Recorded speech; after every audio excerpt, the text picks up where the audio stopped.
So hello बालकों, शुरुआत करते हैं क्वेश्चन नंबर 51 ऑफ इलेक्ट्रोस्टैटिक्स से। So question number 51 of electrostatic हमें क्या कह रहा है कि 4 चार्जेस हैं plus Q minus Q are situated at a corner of a square in a sequence then at a centre of the square. ठीक, तो हम एक स्क्वायर बिल्डअप कर लेते हैं, यहाँ पे सीक्वेंस के हिसाब से लगा लेते हैं minus Q then plus Q then minus Q. अब सेंटर पे कह रहा है कि इलेक्ट्रिक फील्ड और पोटेंशियल। तो एज वी नो कि पोटेंशियल जो होता है वो तो नॉर्मली ऐड हो जाता है, डिस्टेंस को देखना पड़ता है। अगर सेंटर पे देखोगे तो 2 पॉजिटिव हैं और 2 हमारे पास में नेगेटिव है, तो पोटेंशियल जो हो जाएगा वो तो क्या हो जाएगा 0, क्योंकि 2 पॉजिटिव क्या आ जाएंगे और 2 नेगेटिव क्या आ जाएंगे, कैंसिल आउट कर लेंगे। तो पोटेंशियल 0 वाले हमारे पास में 2 ऑप्शन है। देन अगर हम इलेक्ट्रिक फील्ड की बात करें तो प्लस ये वाला जो है वो टेस्ट चार्ज पॉजिटिव होता है। इस पॉइंट के लिए प्लस वाला क्यू चार्ज जो है हमारा, जो ये वाला चार्ज है वो इसको क्या करेगा, रिपेल करे। ये वाला ए वाला जो चार्ज है वो इस वाले चार्ज को क्या करेगा, रिपेल। जो बी वाला चार्ज है उसको क्या करेगा, रिपेल। सी वाला जो है हमारा क्या करेगा, उसको खींचेगा, और डी वाला जो है हमारा खींचेगा। तो ये आपस में कैंसिल आउट, ये आपस में कैंसिल आउट। दैट मीन्स कि हमारा जो इलेक्ट्रिक फील्ड होगा वो भी क्या हो रहा है, कैंसिल आउट हो रहा है। तो हमारा ऑप्शन नंबर क्या हो जाएगा, फर्स्ट, जिसमें E0 एंड VB 0 रहेगा। क्वेश्चन नंबर 52 की बात करूँ तो यहाँ पे ये कहता है कि electric field at a distance x from the origin given as E equals to 100/x², then potential difference between the point situated at x equals to 10 metre and 20 metre is. ठीक है, पोटेंशियल जो होता है E equals to minus of dV/dx होता है। ठीक है, ये हमारे पास में फॉर्मूला है, E equals minus of dV/dr या फिर dV/dx कर लो। सो माइनस के साइन को हम बाहर ही रहने देते हैं, dV/dx को अगर हम लगाएं तो एक्चुअली अपन को पोटेंशियल चाहिए। तो हम क्या करेंगे, x को ऊपर भेज देंगे। जैसे ही हम x को ऊपर भेज देते हैं तो E.dx, और ये हमारा माइनस का चार्ज आ जाएगा, इज इक्वल टू du, ये हमारा पोटेंशियल आ गया। अगर हम लिमिट लगाना चाहें तो लिमिट कहाँ से कहाँ तक, 0 से लेकर के u तक कुछ आ जाएगा, और यहाँ पे अपन x को देखें तो वो 10 से लेकर के 20 तक। अब हम अगर इलेक्ट्रिक फील्ड को भरें तो माइनस का साइन एज इट इज़ रहने ही देंगे। E को हम लिख सकते हैं 100, नीचे है x तो x -2 हो जाएगा, डॉट dx हो जाएगा। अब इज इक्वल टू du, इसको नॉर्मली इंटीग्रेट करके मैं u ही लिख देता हूँ कि फाइनली हमारे पास में u आ चुका है। तो हम अब यहाँ पे इंटीग्रेशन करें तो क्या हो जाएगा, x -2 + 1 अपॉन में -2 + 1, यही फॉर्मेट बनेगा। तो -2 + 1 से हमारे पास में क्या आ जाएगा, x -1 अपॉन में माइनस का 1, ये हमारे पास में रहेगा। सो इसको भी मैं और अरेंज करके लिखूँ तो कैसे लिख सकता हूँ, -1/x लिख सकता हूँ, क्योंकि x -1 है तो मैं इसको नीचे भेज दूंगा और माइनस का 1 ही रह जाएगा। तो मेरा इंटीग्रेट करके जो आया है वो ये आया है। दैट मीन्स माइनस पहले से बाहर का है। अब मैं लिमिट लगा देता हूँ 100 अपॉन में x जो कि माइनस का है, और वो 20 से लेकर के 10 तक है। अब 20 से लेकर के 20 तक है तो फाइनल माइनस इनिशियल किया जाता है, that is final 100/20 minus of 100 upon में 10 इनिशियल। ये किया तो हमारे इससे आंसर आ जाएगा, माइनस माइनस क्या हो जाएगा हमारे पास में, प्लस हो जाएगा। 0 से 0 गया, 0 से 0 गया, 2 5 10। सो माइनस का 5 प्लस का 10, और इसके बाहर ओवरऑल माइनस लगा हुआ है तो प्लस माइनस माइनस हो जाएगा, साइन आएगा पॉजिटिव, और ये हमारा बाहर वाला माइनस लग जाएगा तो माइनस का 5v जो है हमारा आंसर हो जाएगा। तो माइनस का 5 और पॉजिटिव साइन में दिया हुआ तो साइन का ऐसा कोई इशू नहीं है, तो हमारा 5 हो जाएगा। ऑप्शन नंबर कौन सा हो जाएगा, फर्स्ट। तो ये हमारे पास में इंटीग्रेशन से सॉल्व किया हुआ है, तुम चाहो तो इसको लिख सकते हो। एंड हम इसे छोटा कर देते हैं, साइड वाइज कर देते हैं। नाउ मूव ऑन करते हैं, क्वेश्चन नंबर 53 की तरफ चलें। तो 53 हमें क्या कह रहा है कि circle of radius r is drawn in the uniform electric field as shown in the figure, VA VB VC and VD है respectively.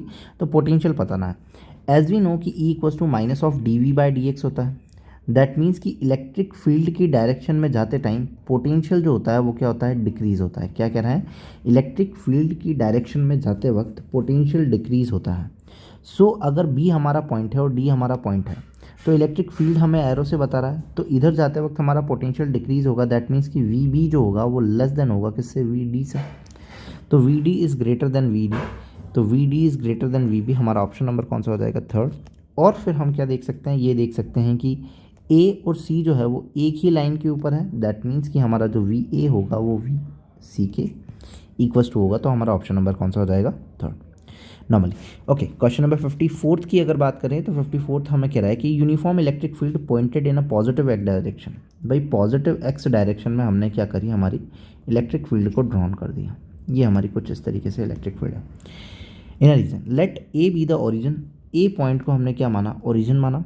B is the point on X axis 1 centimetre, B जो है वो x से 1 centimetre दूर पे है।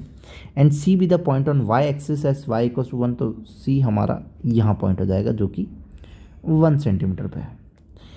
The potential at a point A B C, हमें पता है कि इलेक्ट्रिक फील्ड की डायरेक्शन में जाते टाइम पोटेंशियल डिक्रीज होता है, दैट मीन्स कि वी बी जो होगा वो लेस देन होगा किससे, वी ए से ले लो या फिर वी सी से ले लो। क्यों? क्योंकि दोनों एक ही पॉइंट पे, तो दोनों का पोटेंशियल बराबर होगा। So V A is greater than V B, तो V A is greater than V B हमारा ऑप्शन नंबर सेकंड हो जाएगा। बाकी कोई ऑप्शन जो है वो मैच नहीं हो रहा है। सिंपल। चलते हैं क्वेश्चन नंबर 55 की तरफ। 55 हमें ये कह रहा है कि at potential V at a given function of distance X is this and the value of electric field at X equals to 1 metre. ठीक है, तो electric field E equals to minus of D V by D X, तो minus of D V by D X करेंगे तो D by D x, और इसका differentiation करना है 5x square minus 10x minus 9, तो इसका हो जाएगा 10x माइनस 10, और ये हो जाएगा माइनस और ये हो जाएगा प्लस। हमें x की वैल्यू 1 रखनी है, तो माइनस का 10 प्लस का 10, तो प्लस माइनस माइनस ये क्या हो जाएगा हमारा पास 0, तो हमारा ऑप्शन नंबर हो जाएगा कौन सा? फोर्थ। नॉर्मल डिफ्रेंशिएट करना है और हमारा आंसर हमारे हाथ में होगा, तो इसको यहाँ रख देते हैं। नाउ मूव ऑन करते हैं क्वेश्चन नंबर 56 की तरफ। 56 हमें ये कह रहा है कि the electric potential and electric field at a point due to a point charge R, एक पॉइंट चार्ज की वजह से electric field and potential, electric potential अगर लिखूंगा तो क्या लिखूंगा, के क्यू बाय आर, जो कि कितना है 600 है। उसी पॉइंट चार्ज पे जो तुम्हारा इलेक्ट्रिक फील्ड है जो कि क्या होता है हमारा के क्यू बाय आर स्क्वायर, उसकी वैल्यू कितनी है 200 दी हुई है। The magnitude of point charge should be, तो मैग्नीट्यूड ऑफ पॉइंट चार्ज मतलब ये जो क्यू है इसकी वैल्यू क्या होगी। सो एक्चुअली में के क्यू को अपन क्या लिख सकते हैं, 600 आर लिख सकते हैं। तो मैं इसके अंदर भर देता हूँ 600, इस वाले के अंदर भर रहा हूँ 600 आर अपॉन में R square is equal to 200। So एक आर से एक आर चला जाएगा, तो 600 अपॉन में 200 इज इक्वल टू में आर, तो 2 0 से 2 0 ये आ गया हमारे पास में 3। तो आर की वैल्यू जो है वो क्या है 3 है, तो मैं यहाँ रख देता हूँ।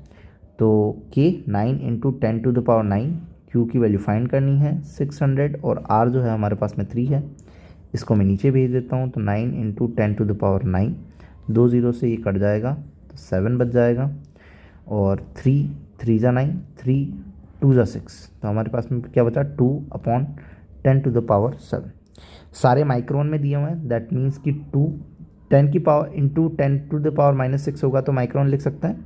तो नीचे के 6 जीरो जो हैं वो हमारे कहाँ चले जाएंगे माइक्रोन बनाने में, एक जीरो बचा हुआ रह जाएगा, तो ये हो जाएगा 0.2 माइक्रोन। तो 0.2 माइक्रो कूलम हमारा ऑप्शन नंबर हो जाएगा कौन सा, थर्ड। सिंपल। ना क्वेश्चन नंबर 57 की अगर बात करें तो यहाँ ये कह रहा है कि 3 charges -q are located at a vertex of a equilateral triangle. Equilateral triangle that means की डिस्टेंस सेम है, माइनस का q 2q at a centre of the triangle vertex. भाई सेंटर, हमें क्या बोला था कि पोटेंशियल जो है वो नॉर्मली स्केलर क्वांटिटी है, नॉर्मल एडिशन होगा, नॉर्मल एडिशन होगा तो प्लस का 2 और माइनस माइनस करेंगे तो माइनस का 2q, तो प्लस के 2q से माइनस का 2q कैंसिल आउट हो जाएगा, तो पोटेंशियल तो क्या हो जाएगा 0, तो potential is 0, potential are 0, potential are non 0। तो थर्ड, और अब हमें इलेक्ट्रिक फील्ड देखना है, इलेक्ट्रिक फील्ड कैसे क्या रहेगा। तो इलेक्ट्रिक फील्ड माइनस चार्ज की वजह से ये इसको खींचेगा, ये माइनस चार्ज की वजह से इसको खींचेगा, प्लस चार्ज की वजह से ये इसको धक्का देगा, तो इन दोनों का रिजल्टेंट भी इधर आएगा, तो कुछ ना कुछ एडिशन होकर के आएगा, कोई सब्ट्रैक्ट आउट नहीं होगा। तो electric field is non zero but potential is 0, हमारा ऑप्शन नंबर कौन सा हो जाएगा, सेकंड। ना क्वेश्चन नंबर 58 की अगर बात करें तो वहाँ पे ये कह रहा है कि the electric potential in a certain region is expressed as V X और समथिंग में the magnitude of force acting on a charges of 2 coulomb situated at a origin will be. So यहाँ पे हम कह सकते हैं कि हमारा ई जो होता है minus of D V by D X, that is हमें ये इंटीग्रेट करना होगा। अब ऐसा करते हैं एक्स को एक्स के रेस्पेक्ट में करते हैं, E Y is equal to minus of D V by D Y, Y को वाई के रेस्पेक्ट में और जेड को जेड के रेस्पेक्ट में, ठीक है। जब हम ई एक्स लिख रहे हैं, एक्स के रेस्पेक्ट में जब इंटीग्रेट कर रहे हैं तब इसे और इसे लिख पाएंगे, क्योंकि बाकी और को नहीं लिख पाएंगे क्योंकि ये दोनों एक्स के साथ में है हमारे पास। सो एक्स को अगर इंटीग्रेट कर डिफ्रेंशिएट करेंगे तो क्या लिखेंगे, 6x और उस वाले को ले लेंगे। तो अगर मैं एक्स के रेस्पेक्ट में कर रहा हूँ तो माइनस का साइन तो पहले से बाहर ही है जो कि माइनस का लगा हुआ है, 6 माइनस 16 वाई बच जाएगा, क्योंकि अगर मैं डिफ्रेंशिएट करूँगा तो पूरा आएगा, एक्स का तो डिफ्रेंशिएट कुछ नहीं होगा, नहीं नहीं नहीं वेट वेट वेट, ये हो जाएगा मेरे पास में माइनस का 8y स्क्वायर, माइनस का 8y स्क्वायर, ये हमारे पास में हो जाएगा किसका डिफ्रेंशिएशन, एक्स का डिफ्रेंशिएशन, जिसको मैं लिख लेता हूँ आई। ई वाई को अगर डिफ्रेंशिएट करूँ तो माइनस का साइन पहले से, अब वाई के लिए ये वाला डिफ्रेंशिएट होगा और ये वाला ही डिफ्रेंशिएट हो पाएगा, तो ये हो जाएगा minus of 16x and then minus of 8, ये हो जाएगा, और पीछे वाला भी हो जाएगा क्योंकि पीछे वाले में भी y है, तो ये हो जाएगा प्लस का 6z हो जाएगा, ये हमारा हो जाएगा जे कैप का। फिर अगर ई जेड का निकालूं हर एक का तो माइनस पहले से लग गया, अब जेड में कौन सा होगा, सिर्फ और सिर्फ ये वाला और ये वाला इंटीग्रेट डिफ्रेंशिएट हो पाएगा, तो क्या हो जाएगा 6y माइनस 8z हो जाएगा, ठीक है। The magnitude of the force acting on the charge 2 coulomb situated at the origin will B, situated कहाँ है, ओरिजिन पे है, और फोर्स को निकालना है। हमारे पास में इलेक्ट्रिक फील्ड आया है, इलेक्ट्रिक फील्ड का अगर नेट निकालें, नेट इलेक्ट्रिक फील्ड जो कि ओरिजिन पे दे रखा है, ओरिजिन पे दे रखा है तो y 0 हो जाएगा, तो ये क्या बच जाएगा, माइनस का 6 बच जाएगा, ठीक है, क्योंकि ये माइनस का 6 यहाँ पे अपन अंदर ले लेंगे साइन आई के। और जे की अगर बात करें तो ये भी ओरिजिन ओरिजिन 0, तो माइनस माइनस प्लस, प्लस का 8 जे के बच जाएगा, ओरिजिन ओरिजिन 0 0 यहाँ तो 0 हो जाएगा। तो अगर हम इलेक्ट्रिक फील्ड का नेट निकालें तो 6 का स्क्वायर 36 प्लस 8 का स्क्वायर 64, जो कि आएगा √100, जो कि हो जाएगा हमारा 10। तो इलेक्ट्रिक फील्ड की जो वैल्यू आई है वो कितनी आई है हमारे पास में 10। सो हमें इलेक्ट्रिक फील्ड पता है, E equals to F by Q equals to F equals to Q E होता है, F equals to what Q E होता है, तो ई इक्वस टू क्या हो जाएगा एफ बाय क्यू। तो ई को हम क्या लिख सकते हैं, एफ बाई क्यू लिख सकते हैं, और हमें फोर्स ही चाहिए, और क्यू जो हो जाएगा वो डायरेक्ट इससे मल्टीप्लाई हो जाएगा, तो एफ इज इक्वल टू 2 × 10 हो जाएगा, ये कितना हो जाएगा हमारे पास में 20, तो हमारे पास में 20 न्यूटन। ऑप्शन नंबर कौन सा हो जाएगा, फोर्थ। नॉर्मली कुछ नहीं करना है, एक्स को एक्स के रिस्पेक्ट में, वाई को वाई के रिस्पेक्ट में, जेड को जेड के रिस्पेक्ट में डिफ्रेंशिएट करना है, देन सबका रिजल्टेंट निकाल देना है, और रिजल्टेंट से तुम्हें ये आंसर मिल जाएगा। क्वेश्चन नंबर 59 की अगर बात करें तो 59 हमें क्या कह रहा है, तो इसको मैं थोड़ा ले लेता हूँ।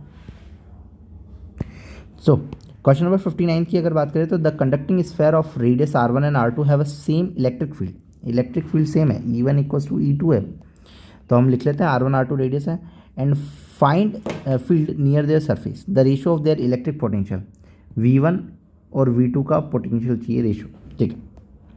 तो E1 इक्वल्स टू E2 है, that is KQ1 upon R1 का स्क्वायर, KQ2 अपॉन R2 का स्क्वायर, तो KQ1 upon KQ2 is equal to R1 का स्क्वायर अपॉन R2 का स्क्वायर, क्या ये लिख सकता हूँ मैं ना। अब पोटेंशियल का रेशियो चाहिए था, तो पोटेंशियल के रेशियो के लिए KQ बाय R1, और V2 का लिखना है तो KQ2 Q1 कर देता हूँ, और ये लिख देता हूँ R2, क्या यही हो जाएगा KQ1 अपॉन KQ2, तो इसी को मैं क्या लिख सकता हूँ, R1 का स्क्वायर अपॉन में R2 का स्क्वायर, नीचे वाला R1 लिखा हुआ ये, और ये वाला R2 लिखा, वैल्यू दोनों की R सेम ही है, सो ये R2 के स्क्वायर से एक R2 चला जाएगा, इसके स्क्वायर से एक ये चला जाएगा, क्या बच जाएगा R1 अपॉन R2 जो है वो हमारा बच जाएगा।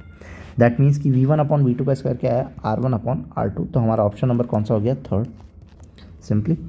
नाउ मूव ऑन करते हैं, क्वेश्चन नंबर 60 की तरफ चलते हैं। तो क्वेश्चन नंबर 60 हमें ये कह रहा है कि wait for a second, okay. Question number 60 की अगर बात करें तो 60 हमें ये कह रहा है कि a charged hollow metal sphere of has a radius r, if the potential difference between its surface and the potential at a distance 3r from the centre is v, centre से एक तो 3r डिस्टेंस पे और एक r distance पे जो potential है difference, तो अगर 3r वाले को r वाले से माइनस करूँ तो k क्यू बाय 3r, क्योंकि पोटेंशियल की बात कर रहा है, माइनस ऑफ के क्यू बाय आर। इसका जो आंसर है वो कितना दिया हुआ है v। तो अगर मैं इसको सॉल्व करूँ तो 3r अपॉन में 3kq और ये हो जाएगा 2kq हो जाएगा। साइन माइनस का आएगा बट हमें मैग्नीट्यूड चाहिए ऐसा तो कोई, तो हमारा कोई दिक्कत नहीं रहेगी। तो 3kq बाय आर को हम क्या लिख सकते हैं, v लिख सकते हैं। ये हमारा डिफ्रेंशिएट करके आया। The electric intensity at a distance 3r, electrical intensity को क्या लिख सकते हैं, E इक्वल्स टू के क्यू बाय 3r का स्क्वायर। तो इसको लिख सकते हैं के क्यू अपॉन में 3r इंटू में 3r। अब मुझे v भरना है, तो 3r तो है, के क्यू है 2, तो 2 ऊपर भी मल्टीप्लाई 2 नीचे भी मल्टीप्लाई, तो 2kq बाय 3r, ये तो मेरा पूरा क्या हो जाएगा v, और नीचे क्या बचेगा 6r बच जाएगा, तो v बाय 6r, तो v बाय 6r हमारा ऑप्शन नंबर हो जाएगा first. So here are the 10 questions of electrostatics. If you like, then please subscribe. Thank you.